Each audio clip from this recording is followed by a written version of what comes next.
So, in this talk, we're going to talk a little bit about poetry.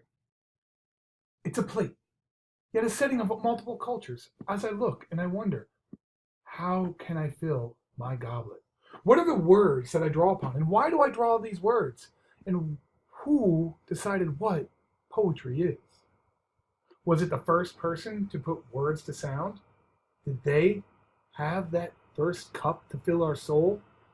And now we think back to the loving cup and how I want that filled with words. And as I think about it, poetry is pain. And you fill this cup with pain. And yet we find pleasure. It's almost like we have our friends. We can invite people to our table, give them a name tag in our poems. And as we think about how we research this human condition, we must not search or lurch upon those who are in our crowds with our words. Yet instead we grab human emotions and hold them intact, filling cups with joy.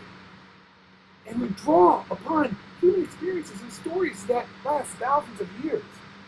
Why is it that some stories endure? What is this research of words, this poetry of parody, of prosody, of poems? I cannot grasp it. It's some movie clip that just slips on by through the light. Yet as I look into the empty cup of my soul and try to discover, where is that high church of research when it comes to poetry? Who is the Pope who knows all? Who can decide what the original sin was when we picked a word and wrapped it in our emotion to not just tell people, but to show them in a picture, a historical goblet of joy? For poetry is also action, not just simply a reaction to our situation in some kind of misjumbled word or jubilation. It's a way to take grasp of the lights and worlds around us and to fill a little bit of our goblet with some action, to encourage others to drink, to think, to really get at the intersection and interstices of our soul as we fill up a goblet of or a bowl with new words and phrases. Continence is not a word I was shooting for, but it works as I get stuck on these symbol phrases because we can find colors. How do you paint the picture green in words? How can I fill my goblet with different elements? Well, I don't just tell you the color of my cup. No, I research what it means to be humans from my perch as a poet, and I look into your soul to realize how dark is your cup, and what do I need to enlighten it with action? Because poetry is a way for us to endeavor into what it means to be human. It's how we pass messages. It's how we find friends. It is the medium, the mode, the answer to the most questions that have never been asked. When I look at poetry as a way of researching into it's more of a dead march, a depth charge into history.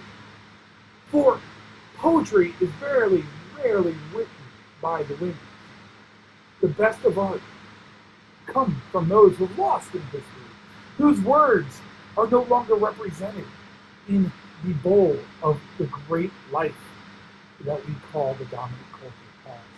And instead they must fast. They must look and search and research for new words. Because if not, your cup and goblet can become hairy with mold, with old, with just becoming the stale, pale ways of today's society without actually challenging them. Because a hairy cup is what poetry is play. And we have to get at this answer that, yes, anyone in our classroom can be a poet. They can wear the crown upon their heads and drop their straws into a goblet of words and pull something out that is brand new, that flashes red anger into someone's eyes with just the power of words. And so we have to wonder, how do we put that crown on all our heads? As I sit and contemplate and these words resonate, I have to wonder, how do we teach?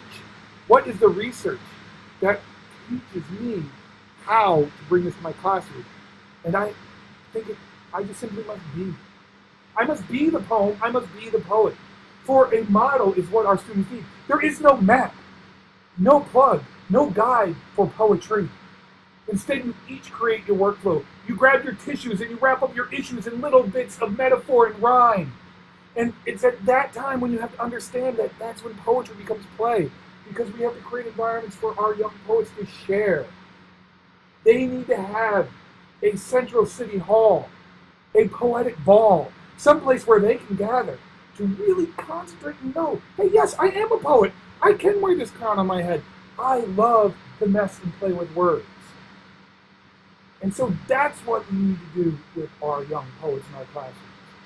We have to let them gaze into their cups and understand that if it's empty, there are adults around me that can help them see it and help me fill it. How do you fill the cup, the goblet of a young poet? And mainly, when I look at this, I wonder, there will never be any research. For poetry is like each individual wood grain, a center, a trip around the tree, around the world, in a universe that's infinitely spinning. So what I need to do is, how do I have that student read as someone who writes poetry, and writes poetry as someone who reads, only to understand that there are no rules.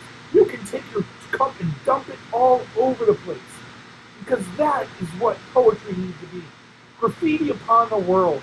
There isn't any kind of research, nothing to be smirched or joy. Just take a word, pull it apart, dissect it, then put it back together in some way that no one has ever seen. Maybe you're the person who says a goblet doesn't matter what it fills, but on the shine that it puts on the world, as it stands atop the table, ready to be drank. And that's what I need from our poets. I want them to be thirsty. Thirsty for knowledge, thirsty to research the words through poems.